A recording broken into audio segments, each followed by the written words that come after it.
Hello दोस्तों, आज हम आपके साथ एक बहुत ही महत्वपूर्ण टॉपिक डिस्कस करेंगे जिसका नाम है डीलिमिटेशन कमीशन, परिसीमन आयोग। नाम तो नहीं सुना होगा, कुछ लोगों ने सुना भी होगा। देखिए ये चर्चा में क्यों है, क्योंकि फरवरी लास्ट में जो है 5वें डीलिमिटेशन कमीशन यानी कि 5वें परिसीमन आयोग का गठन किया गया है, जिसकी हेड बनी है सुप्रीम कोर्ट की रिटायर्ड जज मैडम रंजना प्रकाश देसाई। अब देखिए ये परिसीमन आयोग का काम क्या होता है।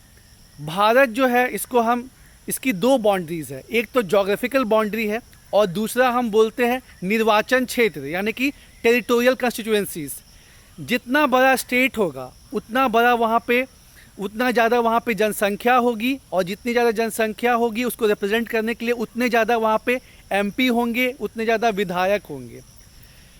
जैसे यूपी जो है इतना बड़ा स्टेट है, वहाँ पे इतनी ज़्यादा जनसंख्या है तो वहाँ पे 80 जो है लोकसभा के सीट्स हैं और उतनी बड़ी वहाँ की विधानसभा है। लेकिन सिक्किम एक छोटा राज्य है, वहाँ पे जनसंख्या कम है, तो उसको रिप्रेजेंट करने के लिए मात्र एक लोकसभा सीट है।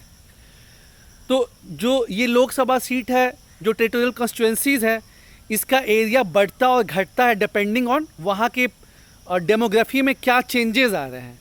तो ये काम किसको करने के लिए बोला गया है? डीलिमिटेशन कमीशन को, जिसका गठन भारत सरकार करती है, राज्यों के लिए भी और केंद्र के लिए भी। आर्टिकल 82 में ये बोला गया है कि हर जनगणना के बाद, हर सेंसस के बाद जो है 10 साल पे जो है जनगणना होती है, भारत सरकार को जो है सेंटर के लिए डीलिमिटेशन कमीशन का गठन करना है, जिसमें वो तय करेगी कि लोकसभा सीट में क्या बढ़ोतरी होगी, मतलब सीट का जो एरिया उसमें क्या बढ़ोतरी होगी, क्या घटाना होगा। ठीक है। और वैसे ही आर्टिकल 170 में ये काम बोला गया है स्टेट के लिए, सेंटर करवाएगी। लेकिन ये हर जनगणना के बाद नहीं हुआ। अगर आप भारत की बात करेंगे तो बस अभी तक 4 डीलिमिटेशन कमीशन का गठन हुआ है, 1952 में, 1962 में, 1972 में और 2002 में। और 2001 में 84th अमेंडमेंट किया गया था, जिसके थ्रू क्या किया गया कि 2026 तक लोकसभा की और विधानसभा की यानी कि लेजिस्लेटिव असेंबली के जो सीट्स हैं उसको फ्रीज कर दिया गया कि उसमें कोई बदलाव नहीं हो सकता। तो फिर आप बोलेंगे कि ये 5वें परिसीमन आयोग का गठन क्यों किया गया? तो देखिए दोस्तों, आपको जानकारी होगी ही कि अगस्त 2019 में Jammu and Kashmir reorganisation act के थ्रू जो है जम्मू एंड कश्मीर के स्टेट का दर्जा छीन लिया गया, आर्टिकल 370 को समाप्त कर दिया गया और 2 यूनियन टेरिटरी बनाया गया। जम्मू एंड कश्मीर जिसमें कि विधानसभा होगी, मतलब है ऑलरेडी पहले से ही है, पर उसकी में यूनियन टेरिटरी होने के बावजूद भी उसकी विधानसभा रहेगी, और लद्दाख जिसमें कि विधानसभा नहीं होगी। और उसमें जो है सीट अभी 107 है और उसमें भी बदलाव होगा, वो बढ़ के 114 होंगी। तो जैसे कि हमने बताया कि ये सीट्स बढ़ाने घटाने का और जो एरिया जो है चेंज करने का काम किसका है? डीलिमिटेशन कमीशन का। तो जैसे ही Jammu and Kashmir reorganisation act का ये फैसला आया तो ये निश्चिंत ही था कि अब तो जो है डीलिमिटेशन कमीशन बैठेगा ही बैठेगा इस चीज़ के लिए।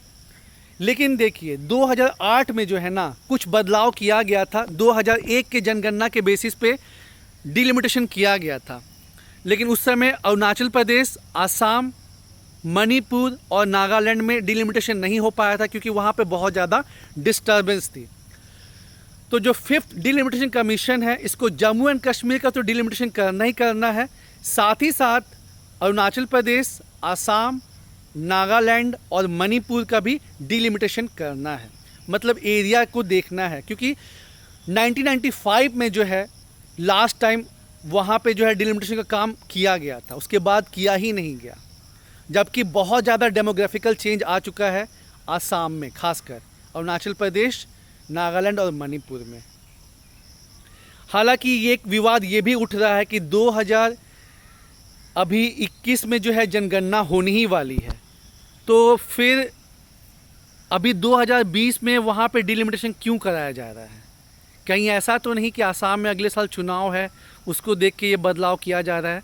हालांकि ये विवादित मैटर है, इसमें आपको नहीं जाना है, आपको बस ये जानना है कि हाँ अभी जो है 5वां डीलिमिटेशन कमीशन जो है उसका गठन किया गया, जिसकी सुप्रीम कोर्ट की रिटायर्ड जज जो है रंजना प्रकाश देसाई, उनको अध्यक्ष चुना गया है और इनको काम सौंपा गया है। क्या इस कमीशन को काम सौंपा गया है कि जम्मू एंड कश्मीर, अरुणाचल प्रदेश, आसाम, नागालैंड और मणिपुर का डीलिमिटेशन करने का। तो जहाँ तक जम्मू एंड कश्मीर की बात है वहाँ पे सीट्स 7 सीट्स इंक्रीज होंगी।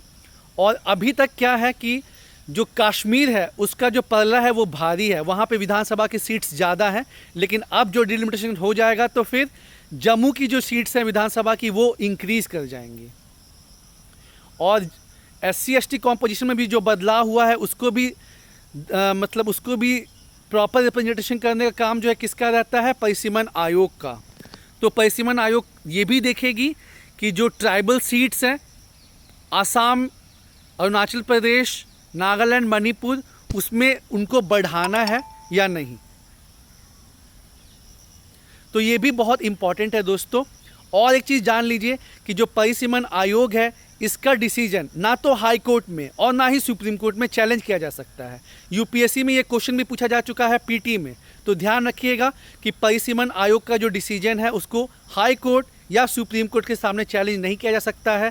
साथ ही साथ ना ही कोई विधानसभा और ना ही पार्लियामेंट उसमें कोई संशोधन कर सकती है, अमेंडमेंट कर सकती है।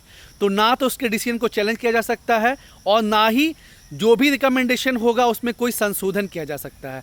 मतलब कि जो डिलिमिटेशन कमीशन है, परिसीमन आयोग है, उसका रिकमेंडेशन, उसकी जो रिपोर्ट होती है वो फाइनल होती है। ये बहुत इंपॉर्टेंट है। और सेंटर पे ये काम करना है, इसका जिक्र आर्टिकल 82 में है, और स्टेट पे ये काम होना चाहिए, इसका जिक्र आर्टिकल 170 में है। तो ये बहुत इम्पॉर्टेंट है। और डिलिमिटेशन कमीशन जो है इलेक्शन कमीशन के साथ मिलजुल के काम करता है। जो इलेक्शन कमिश्नर हैं उसके मेंबर्स तो होते ही होते हैं, साथ ही साथ जो है जिन स्टेट में जो है डिलिमिटेशन हो रहा है, जैसे जम्मू एंड कश्मीर, अरुणाचल प्रदेश, असम, नागालैंड और मणिपुर, यहाँ के भी जो स्टेट इलेक्शन कमिश्नर होंगे वो भी इसमें पार्टिसिपेट करेंगे। तो दोस्तों उम्मीद है आपको ये टॉपिक पसंद आया होगा और ये बहुत इंपॉर्टेंट टॉपिक है। मेहनत होगी, जीत होगी। All the best and thank you.